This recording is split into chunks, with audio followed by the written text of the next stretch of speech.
to be invited to address this organization of Kenyans who have been able to know that this country belongs to them and they don't have any other country. Even if you moved anywhere else, you'll be a foreigner, or you'll be a resident, or a citizen by paper. And you might be locked out some offices. Even if you went to America and became a citizen today, you can't be president of America because you are not a complete citizen. But here, you can be everything. You know that? That's why it's very important to protect this space. What's our story? Because I'm one fellow who believes that if you don't have a story, you don't exist. So what's our story? And our story as a people has been shaped by a lot of history that we did not control, that controlled us. My brother talked about Kenya having been started as a private company. It is true. We were never established along the lines of the Westphalian states of Europe, where the people were at the center. We people did not matter. So our story has also been shaped in a very large, a very big proportion by our faith. We are people who are now professing mainly Christian and Islamic faith. The two faiths are basically two sides of the same coin. They trace their origins to Abraham, and they are anchored in the book of Genesis. And so I want to begin in the book of Genesis. And the book of Genesis,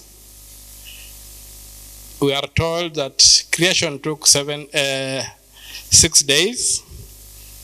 On the sixth day, man was created and was shown everything that God had created, which was good, and he was told, you will be in charge of them. And the thing man was told, and when I say man, I mean male and female, is that you will live in paradise. I'll put you in paradise. Again, I'll give you paradise. So he was put in a garden where there was everything. But he was told within this paradise, you will not govern yourself. You will be governed. And he was told there's a law. Thou shalt not do ABCD. So, you find that the rule of law is laid at the foundation of the Judeo-Christian Islamic faiths. That mankind lost paradise when he disobeyed the law. And then I come to a point where I look at it and I look at the temptations, the way they are presented. And you ask yourself, if only Adam and Eve had said no, we would still be in paradise. Isn't it? You are believers. That's what we are told to believe. If only Adam and Eve had said no, we would be in paradise. And you run through the same books to Revelation, there's a recurring theme of when to say yes and when to say no. And basically, to God, we are supposed to say yes. To the devil, we are supposed to say no. That runs through the books. So you'll find Abraham says yes, and it's not bad. And it goes through. So if I want to jump now for the Christianity that I profess, we come to the Christ. The Christ, I'm Catholic. We believe in the Immaculate Conception. The Christ is conceived without blemish. But the devil is not comfortable. He wants to destroy him. So the first way the narratives are told, the devil tries to destroy the Christ when he's a child. Through Herod, when he ordered the killing of the children in that area. And an angel of God tells Joseph, take your wife Mary and your child and run to your people in Egypt. So he obeys it and does it, and he goes. And the Christ is saved. So hope, we keep hope alive. Then the Christ comes, and the temptations come. And the devil comes with a new formula. If you denounce God by bowing before me, I'll give you everything. You'll control the world. And from my understanding, if the Christ had said yes, the salvation would have failed. The Christ said no. And there are very many instances that you find in the books where saying no is the game changer. So if we lost paradise because Adam and Eve failed to say no, then we must learn to say no if we want to keep our country. Otherwise, we are going to lose this country. So, when we engage, we give ourselves the constitution, and that's the law. That in the paradise that God gave us, called Kenya, there is a law. Obey the law and keep paradise. You keep your country. Disobey the law, you will not keep your country. And that's at the foundation of what motivates me. That the thing that is killing this country is disregard for the rule of law. Corruption is theft. In fact, I don't even like the word corruption. I don't use it myself. It mischaracterizes the problem, makes it sexy and desirable. When you say this is a corrupt man, he looks good. A corrupt man looks better than a thief. Okay? So this mischaracterization of this crime of theft by servant is a problem. And the cure is the rule of law. I also want to go back to scripture. If you look at the organization of the old society, if you reduce it to a sketch, if you are sketching and I have to sketch what the society in Judah in a traditional Israel was, you'll find that it had only 3 pillars. You had the priest worshiping and praising God. You had the prince governing. But you had the prophet demanding justice. Today, we still have the priest or the imam or in the Hindu temples. But most of the time, and they do very well, they praise God. They worship God. And so, the priestly church, if I may call it, that is defined by elaborate cathedrals, Holy Family Basilica, All Saints Cathedral, the Major Sitam. There are so many big, elaborate and beautiful places of worship, Jamia Mosque, what have you, very beautiful. They are all praising God and are doing a good thing. But I ask myself, where is the prophetic voice? Yet God told us we are created in His image and likeness. And the closest I can get to God is by looking at you, not at the skies. And if I have to worship God, I have to worship God in you, not in the skies. So when you are being destroyed by bad policies, by bad governance, and here I am in a beautiful cathedral, in a beautiful mosque, burning incense or singing mashairi, then are we worshiping God? So we must begin worshiping God in our fellow human beings. We must be concerned about what my neighbor eats. We must be concerned about those things. And now in the modern design, with the prophetic voice not being in the churches and in the mosques and in the Hindu temples and wherever, society tried to create a prophetic voice called the professional. The professional is supposed to be the prophetic voice in a secular society. And whereby, when I use secular, or the word secular, I don't use it in the sense of secular being the exclusion of God from public spaces. I use secular in the sense of neutrality of faith in the public spaces, not the exclusion of God. So when we have this secular society, then we get the provision whereby we are told you have professionals. You have engineers, you have lawyers, you have architects, you have all these professionals. When a professional,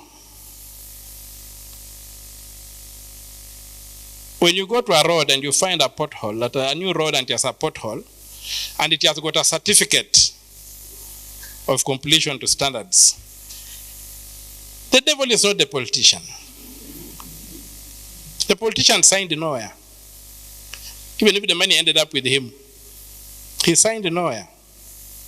It is the lawyer who dropped the contract, it's the engineer who certified the road, it's all those things that are happening to us. And that's why our country is failing, that the professional voice has failed.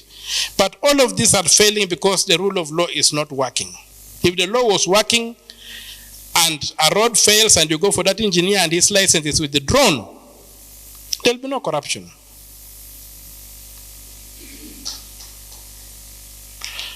If a contract has been drawn that results in a country losing out,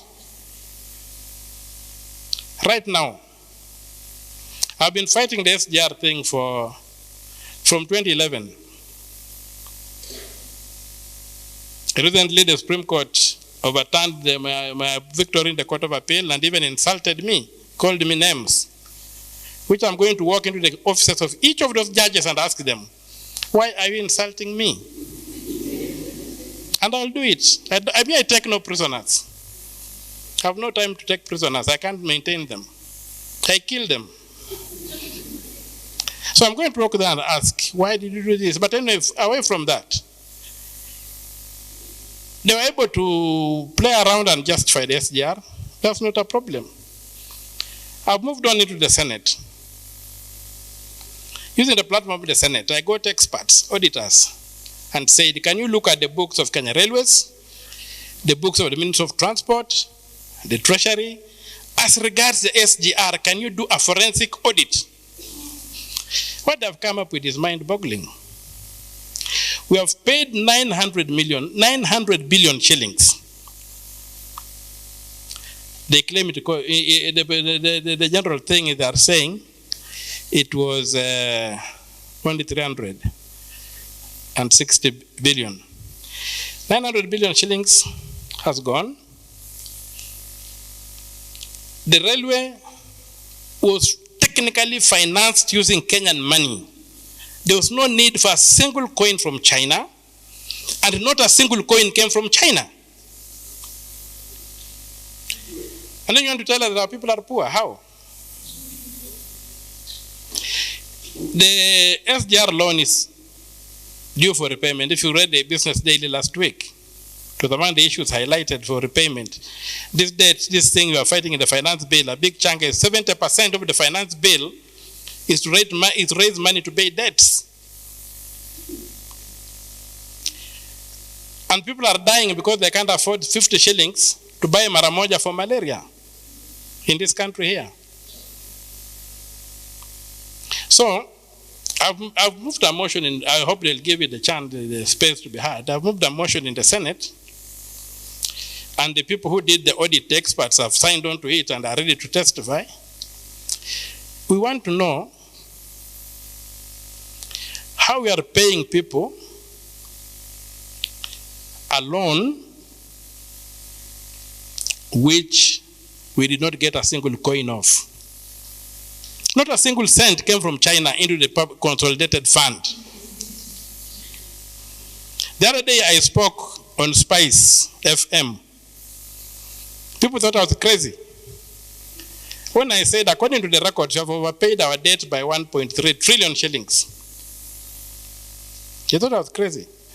But if you are smart enough, you would have realized that I was not condemned by any authority. It is gospel truth. The other day, the Auditor General and the Control of Budget were before the National Assembly, and they both said they don't know. They have no record of the public debt. If you look at the central bank accounts, which are published on their website, for public debt repayment over the last 10 years, and you look at the purported debt we have borrowed, you'll find we have paid, plus the interest, we have repaid by 1.3 trillion shillings more. So money is leaving the central bank, and it's not going to pay debt, it's going into people's pockets. One of the issues I'm fighting right now, the finance bill. If you look at Article 220 of the Constitution, it defines the components of a budget. And broadly speaking, it requires that the national government must declare revenue estimates. You want to do ABC, where is the money? So if it says it's going to tax, we are going to impose VAT, we are going to add 8 more points, so raising it from 8 to 16%. What is the estimated revenue if you are going to raise by that? So that the Constitution requires that the revenue be declared in the budget. And so that you give revenue estimates, how this estimated money you can raise, taxes, grants, and loans. For loans, there is. For grants, there is. But for taxes, there is nothing.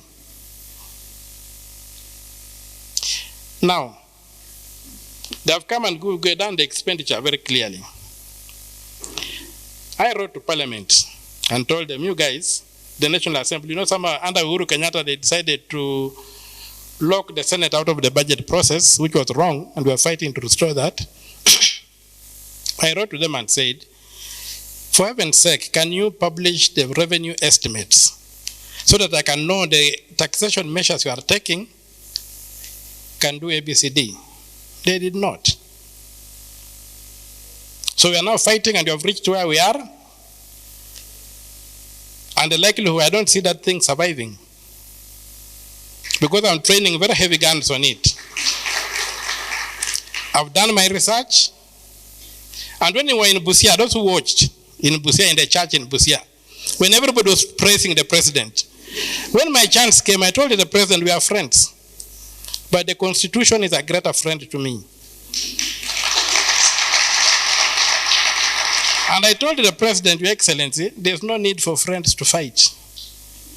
Go and withdraw those things and do the right thing. Instead, he came up and said, you people of Busia, tell your senator not to take me to court. They went ahead. They did what they did. I went to court. We are in a stalemate that could have been avoided. But I'm giving this narrative to say that to fight corruption, you have to be informed. You have to be informed in the power of information. And corruption in the public sector is the rule of law, not morality. Corruption in the private sector is for morality. Corruption in the public sector is the rule of law. We must know the law, and we must apply the law.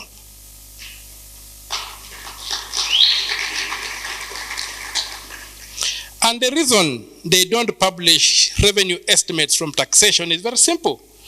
The law only allows the national government to borrow to do development.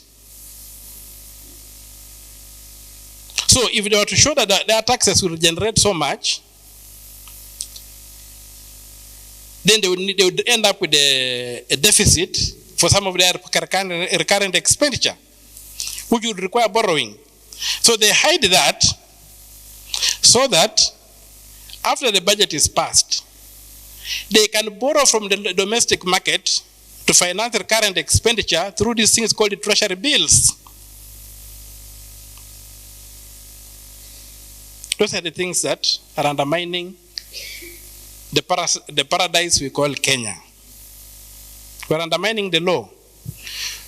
We have also laws that are there. You've got this thing called the IMF Act. Take your time, go look at it.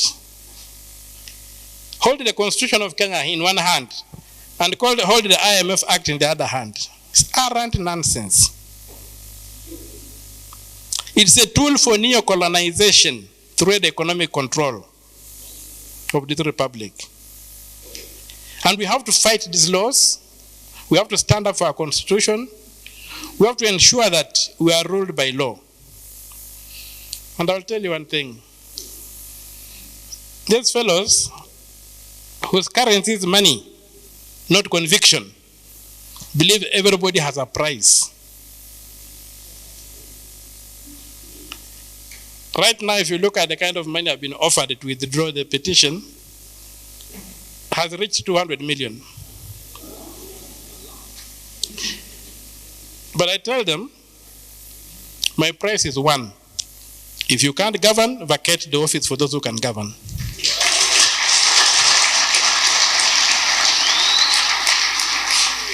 I'm not taking a coin. I don't consume beyond my means.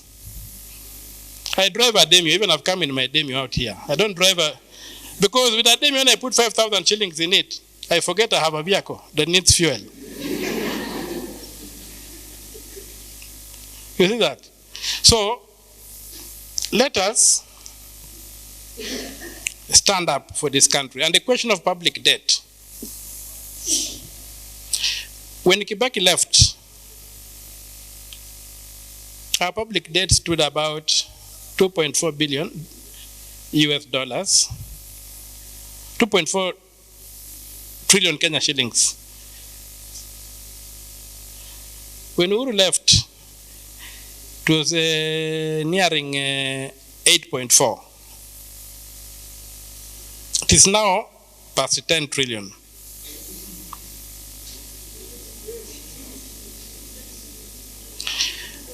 Then you ask yourself, where is all this money going? If they can't show anything for it. So we must come down and ask ourselves, these debts that are killing us, that are killing this nation, whereby now they are saying university students, you have no school fees for you. And I've told you the budget, the current budget of Dr. William Ruto, the president, 70% of it is to go and pay debt. So we cannot sit pretty on the question of debt. If it's taking 70% of our budget, it's a state of war, and we must go to war. We must ask ourselves, what did this money do? We must be given a register of what the money did, how it was borrowed. The other tragedy is that of the money that has been declared as a debt, the Constitution requires that only Parliament can approve debt to be borrowed. And Parliament does that through an Appropriations Act. If you take the Appropriations Act from the time after Kibaki left, and I'm using Kibaki cut-off because the new Constitution came into power. This was the first government that was really full with the new Constitution in 2013, when you got the devolution and what have you. So when you begin the Appropriations Acts for the 10 years of Uhuru, you find that the real debt that Parliament approved is half what the Treasury has published. So who authorized this debt? And if it was not authorized by Parliament, do we have to pay it? Because the essence of Parliament is that there's no taxation without representation. So if you are not represented when this debt was incurred, is that a foreign debt? Is that a sovereign debt or a private debt? To me, it's a private debt. It belongs to a regime, and we should force the regime owners to pay. They are wealthy people. We can auction them and pay that debt. No, there's no other way. If you want to survive, we have the law, the Constitution. Fidelity to the Constitution means making painful decisions. If anything, the Constitution itself says in Article 226 clause 5, it clearly says that if you are in public office or in political office and you made decisions that resulted in the public losing money, you are liable whether in office or out of office, dead or alive. Why can't we use that clause? It's not an idle clause. We must breathe life into it. The Constitution has no legs or hands or heads to operate in it. It depends on you. We must do that.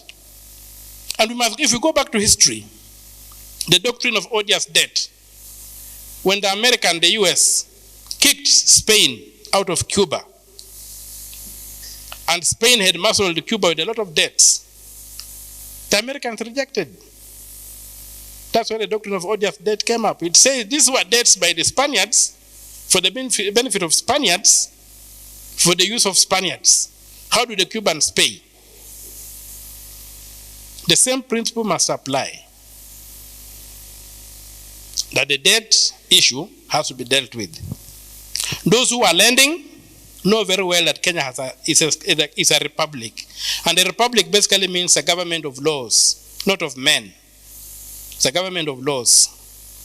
So if we are a republic, and we have got a constitution, and it says this is how you can borrow money in Kenya, or lend money to Kenyans, and you go ahead and lend, then this time where we should tell the Jubilee regime, those who own the Jubilee regime, and now those who own Kenya Kwanza, because they are maintaining the same trajectory, can you go and talk with the Chinese in Beijing and sort out your issues? And leave us alone. Because if we don't do that, the debt is going to kill us. We have no country, and the debt is a result of violating the law. I don't know if you get the importance of the law in the order of things. So I want us to be very, very keen on how we engage with this thing called corruption, which I call theft. The Eurobond, when it happened, I did not know about it. Somebody very knowledgeable, a young man, he comes from Nyeri, came to me and said, can I have a chat with you? That was in 2015. And they said, okay, what's the chat about? He began discussing things I did not understand. So I said, can you treat me like a nursery school kid?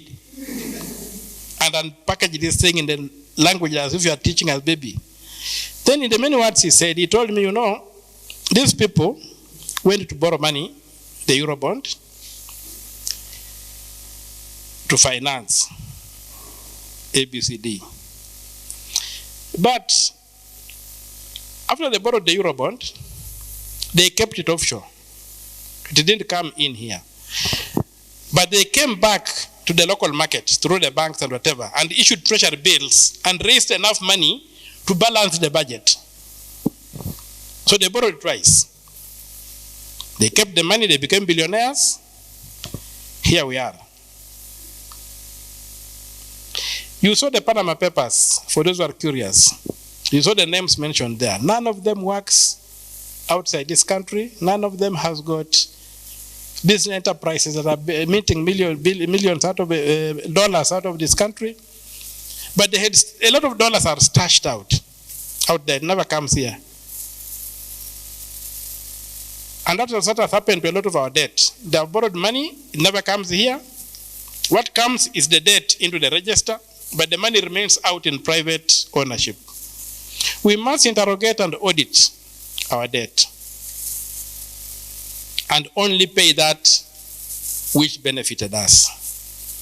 That which did not benefit us should be paid by those who borrowed for their personal gain. And that's very important. Because if we don't do that, we are going to kill this country. We are going to lose the paradise we call Kenya.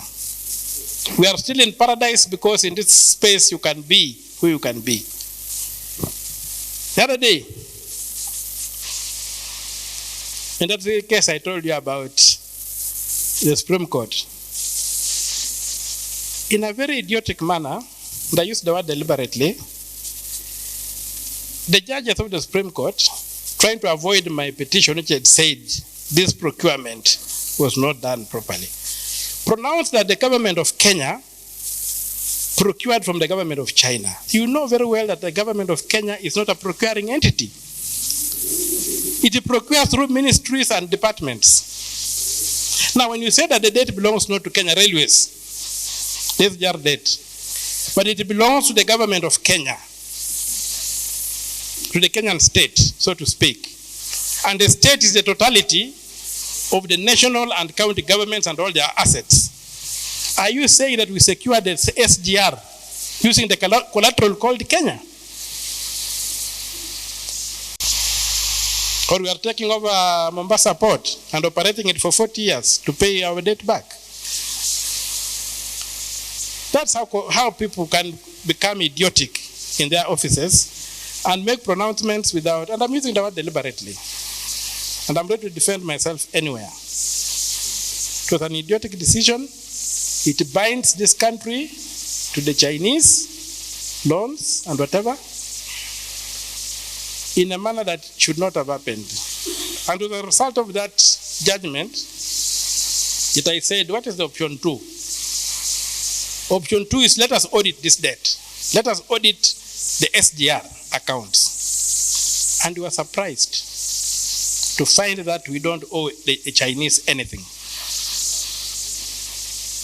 And so the records that say we owe the Chinese money have to be demolished. And so I filed it in the Senate.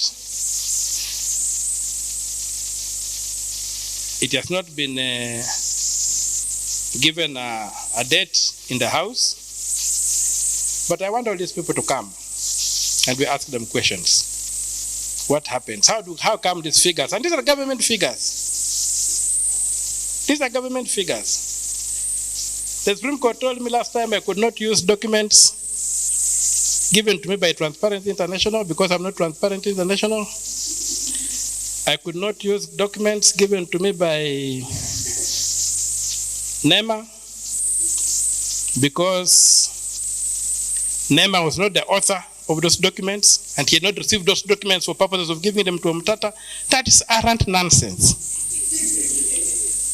And that's why I'm telling you this, because we are facing a situation whereby a court in this country has become rogue. It has become rogue. It is doing things that are not in the public interest. The other time after the presidential elections, one of the judges went to Twitter to begin threatening me. And I exposed him. Now, 5 judges have sat and in their judgment insulted me as a gun for hire.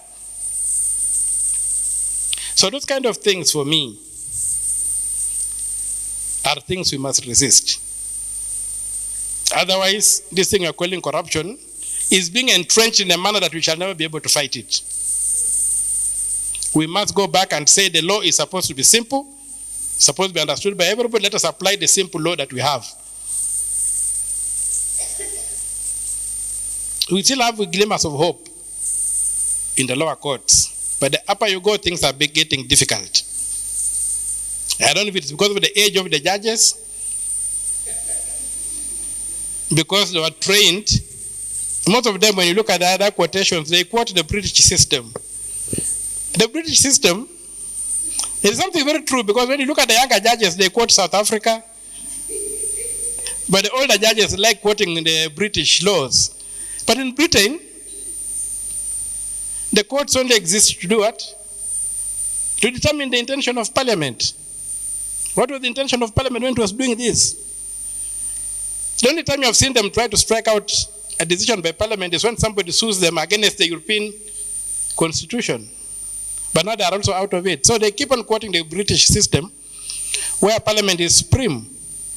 Here, Parliament is subservient. It's the people who are supreme and have given a constitution. We are not subjects of the monarch.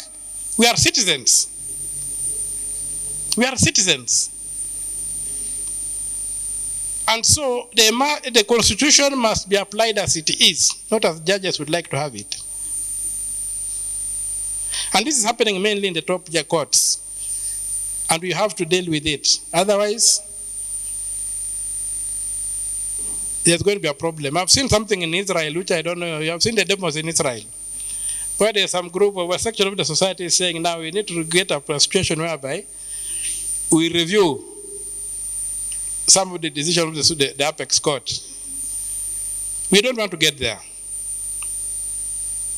Here we might even want to begin asking, how do you people in the judiciary apply public participation? Which is supposed to bind anybody who is interpreting and applying the constitution. How do the judges apply it? But we don't want to go there. Because the judges at the lower level are performing an excellent job.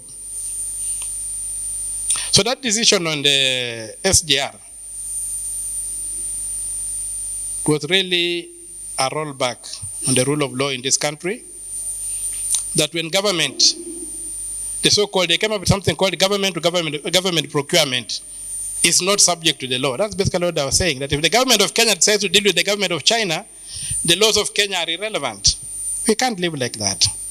The government of Kenya is a creature of the Constitution of Kenya, and as we say in my mother tongue, a river does not flow higher than its source. So the government of Kenya, which is a child of the Constitution, cannot be greater than the Constitution.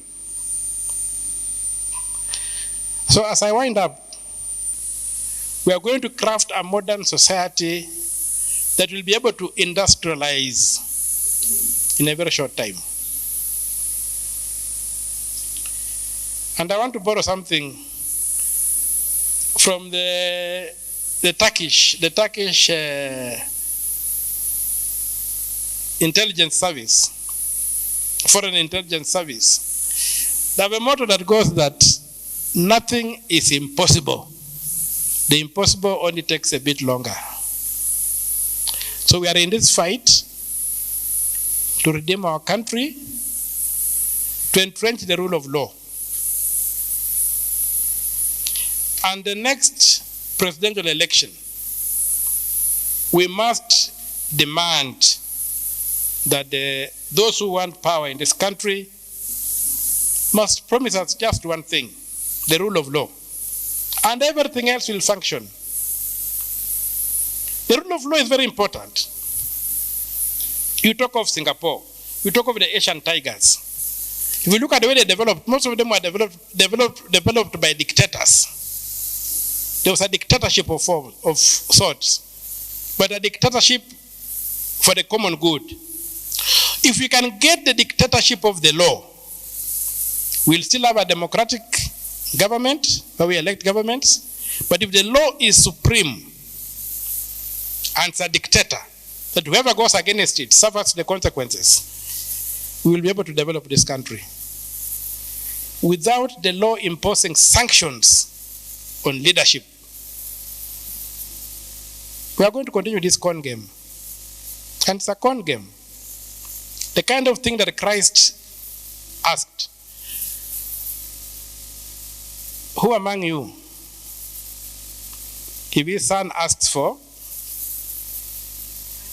a loaf, you'll give him a stone. A piece of fish, you'll give him a snake. An egg, you'll give him a scorpion. That's what our government is doing. They are using our needs to exploit us. They'll come up with elaborate programs like Galana Kulalu. Beautiful name. Then use Galana Kulalu to steal from us. You see. They can come up with things like they were trying a greenfield, whatever, airport extension, whatever. They use it to steal from us. There's a debt we are paying today. There's a debt we are paying today. Incurred in 1974. We are paying for a fertilizer factory that was constructed in Dagoretti in Nairobi in 1974.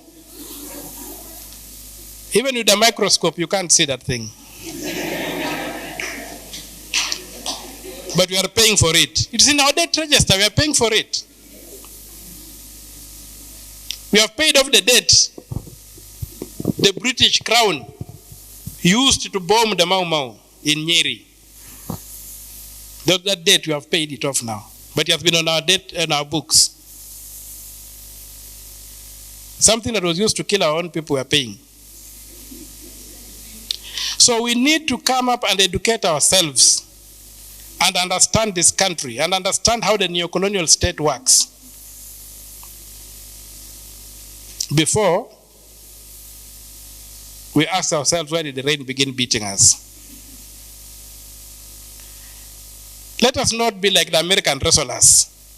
Have you watched American wrestling? I like watching it for one lesson, that you must engage where it matters. If you pick your opponent and throw him outside the ring and begin clobbering him, the referee does not see. And that's a lot of what we are doing in this country.